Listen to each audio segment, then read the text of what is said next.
agricultural and industrial changes and the development of the Enlightenment led to significant social shifts in 18th century Europe. The most apparent changes were through the structure of families, marriage and premarital sex, prostitution and homosexual relations, the views on children pertaining to nursing, and the development of education.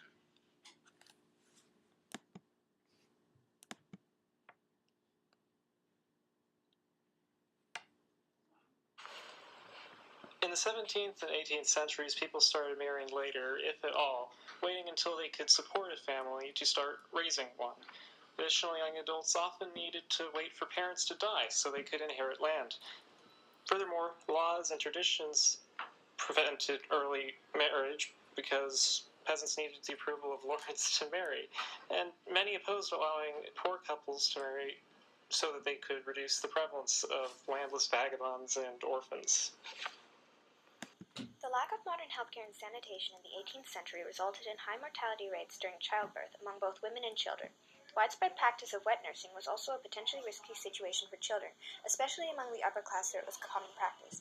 By contrast, the lower class typically breastfed their own children. In France, only 10% of the children born in Paris were nursed at home. Wet nursing was a highly successful business, but it was also fairly risky and contributed to the high infant mortality rates in the 18th century. In areas where wet nursing was common, nearly 35% of the infants died before the age of 1 due to the dangers of traveling, neglect from the wet nurses, and a shortage of milk among many children that the nurse often had to provide for.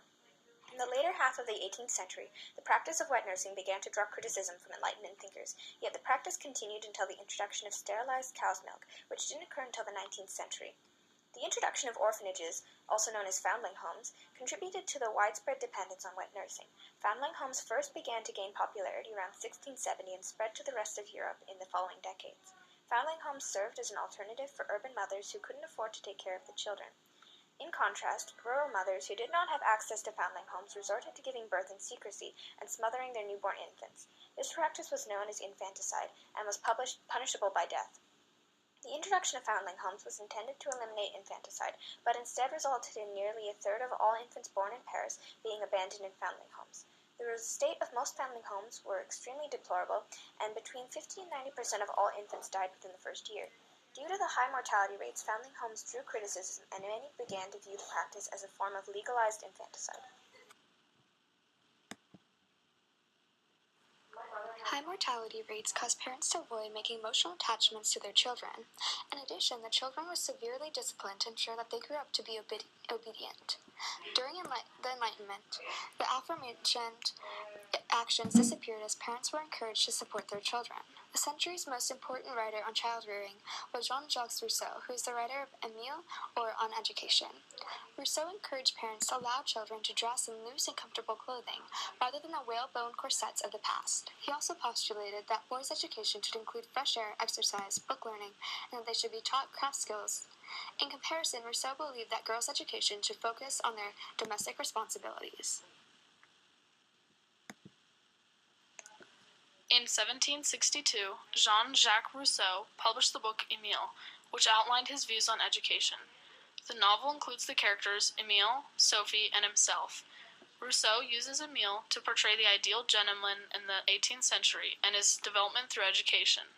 Sophie, his female counterpart, portrays a woman who is subject to her husband and is educated to serve him. His work establishes his methods of education, focusing on the freedom of a boy and allowing him to discover his own interests and knowledge. Rousseau's work led to much controversy amongst feminists and was later banned in Paris and Geneva. The wealthy began creating special colleges in the 16th century. These were often run by Jesuits and were located in Catholic areas. However, by the late 17th century, schools for the common people began to appear. These schools typically taught 6 to 12-year-olds basic literacy, religion, and arithmetic for the boys and needlework for the girls. Schools' main creators were religious groups, but the European countries soon began making schools as well. One of the more famous religious orders was Jean-Baptiste de La Salle's Brothers of the Christian Schools. These schools were founded in 1684 and had over 35,000 students across France by the 1780s. The Salle schools still exist today. Then, in 1774, Maria Theresa made it mandatory for all children between the ages 6 to 12 to go to school 5 hours a day for 5 days a week.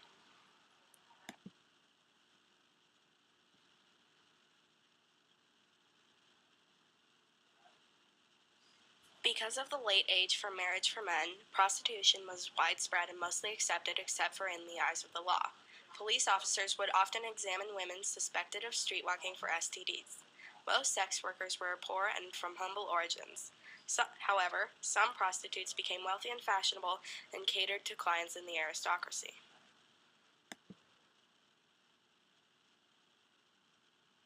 Same-sex relations were also very common in the 18th century. In many countries, they were illegal and punishable by death. Of course, aristocrats were protected by their status and often engaged in homosexual relations. Recall King James I, who was likely bisexual and had many relationships with other men while he was married. In urban areas, communities and subcultures of homosexual men and women grew and had their own slang and customs. Cross-dressing became common, with many gay men dressing in effeminate ways and lesbian women dressing as men to escape punishment or discovery. However, as Enlightenment ideals spread, tolerance decreased. Young couples wanted to have sex before marriage, but they feared for illegitimate pregnancies. While birth control is not a new concept in Europe in the 18th century, it was often not reliable. Sheep-intestine condoms were often used by aristocrats, but they were rarely used by anyone else as they were pretty expensive. However, even though people did have sex before being married, they usually did not conceive illegitimate children in the first half of the 18th century. In fact, certain French parishes only had 1 out of 20 children that was conceived out of wedlock. However, a lot of towns would pressure a couple to marry once the community found out that the couple conceived a baby. This demonstrates the power of the community in a village, where the possibility of a child born out of wedlock can affect the village's economic and social stability. In fact, even spouse beaters were pressured by the community to change their ways. Oftentimes, individuals would humiliate the spouse beater by forcing the individual to ride a donkey backwards through the town while holding its tail up. While this might seem cruel, it is an effective form of making sure the spouse does not beat his wife anymore. Couples choosing their spouses soon became popular, changing the focus of marriage from economic needs to the needs of the individual. Soon, young couples gained freedom from the pressures of their community as many moved to a more urban city. In the second half of the 18th century, the illegitimacy explosion occurred. This was when there was a large increase in children born out of wedlock caused by a rise of sexual activity with young couples. As many couples before this time period had arranged marriages, there was not usually sex before a marriage. But in this new generation, people could go out with whomever they wanted to. In fact, in this time period, many young men would ditch their partners because they were not able to support a wife or a child. Because of economic trends in many European countries, romantic ideals soon had to be abandoned because men could not provide for their partner with the lowering wages.